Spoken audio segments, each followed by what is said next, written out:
Halo semuanya, Assalamualaikum warahmatullahi wabarakatuh. Perkenalkan, nama saya Giara Madaris dari kelas 19 SMP PES Berempudak. Nah, hari ini saya akan menjelaskan sedikit tentang materi bangun ruang sisi datar. Pertama-tama, apa sih bangun ruang sisi datar itu? Bangun ruang sisi datar adalah bangun ruangnya sisinya datar, seperti ini. Sisinya datar kan? Nah, contohnya adalah balok, kubus, prisma, dan limas. Nah, kali ini saya akan menjelaskan sedikit tentang balok dan kubus. Di sini saya sudah ada baloknya, ada kubusnya, dan ada kerangka kubus yang baru tadi saya buat. Terus ada kerangka balok dan balok. Kubus sama balok ini masing-masing mempunyai 6 sisi. Sisi itu adalah sisi datar yang di atas ini. Ada 1, 2, 3, 4, 5, dan 6. Sama juga seperti balok. Di depan ada 1, di belakang ada 1, di bawah ada 1, di atas ada 1, di samping kanan ada 1, dan samping kiri juga ada 1. Selanjutnya adalah rusuk. Rusuk adalah ruas garis. Ruas garis itu adalah ruas garis yang saling terhubung untuk membangun suatu bangun ruang. Nah, balok dan kubus itu mempunyai 12 rusuk. Tapi di sini kita akan lihat berapa banyak sih rusuk pada kubus. Kita hitung ya. 1, 2, 3, 4, 5, 6, 7, 8, 9, 10, 11, 12. Sekarang kita hitung rusuk untuk balok. 1, 2, 3, 4, 5, 6, 7, 8, 9, 10, 11, 12. Selanjutnya adalah titik sudut. Titik sudut itu adalah titik di mana bertemunya garis-garis atau rusuk-rusuk seperti ini.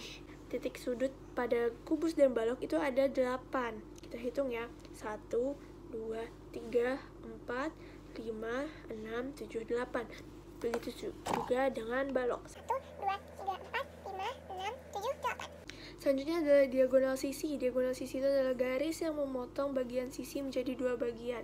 Balok dan kubus itu mempunyai 12 diagonal sisi. Untuk kubus dulu ya. Ada 1, 2, 3, 4, 5, 6, 7, 8, 9, 10, 11, 12. Itu dinamakan diagonal sisi.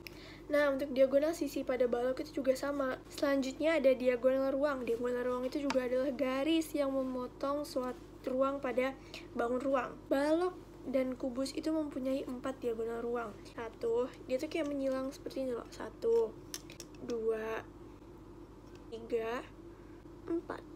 Begitu juga dengan balok, dia juga ada 4 diagonal ruang. Selanjutnya adalah bidang diagonal. Bidang diagonal adalah sisi yang membagi suatu bangun ruang menjadi 2. Bidang diagonal pada balok dan kubus itu ada 6. Nah, biasanya pada kubus itu bidang diagonalnya berbentuk persegi, sedangkan pada balok itu bidang diagonalnya berbentuk persegi panjang. Nah, ini contoh bidang diagonal pada kubus ya. Pertama, di sini. Ini 1. Dia seperti kayak menyilang seperti ini. 1, 2, Di situ ada juga yang seperti ini sebentar. 3, 4, 5, 6. Jadi ada 6 bidang diagonal, begitu juga pada balok. Sekarang kita masuk ke rumus-rumus bangun ruang sisi datar. Untuk mencari luas bidang diagonal pada kubus, rumusnya S kuadrat akar 2. Dan untuk mencari panjang kerangka kubus, rumusnya 12S. Untuk mencari luas permukaan kubus, rumusnya 6S kuadrat. Dan untuk mencari volume kubus, rumusnya S pangkat 3 atau sisi kali sisi kali sisi. Sekarang kita masuk ke bagian balok. Untuk mencari luas bidang diagonal balok, ada 3 rumusnya. Yang pertama, panjang dikali akar L kuadrat ditambah T kuadrat. Rumus yang selanjutnya ada lebar dikali akar P kuadrat tambah T kuadrat. Dan rumus LBDB yang terakhir adalah tinggi dikali akar P kuadrat ditambah L kuadrat. Sekarang mencari panjang kerangka balok, rumusnya 4 dikali P tambah L tambah T. Sekarang kita mencari luas permukaan balok, rumusnya 2 dikali PL tambah PT ditambah TL. Dan yang terakhir volume balok, rumusnya panjang dikali lebar dikali tinggi. Nah, sekian saja penjelasan dari saya. Mohon maaf apabila ada salah kata atau yang tadi yang tidak jelas. Wassalamualaikum warahmatullahi wabarakatuh.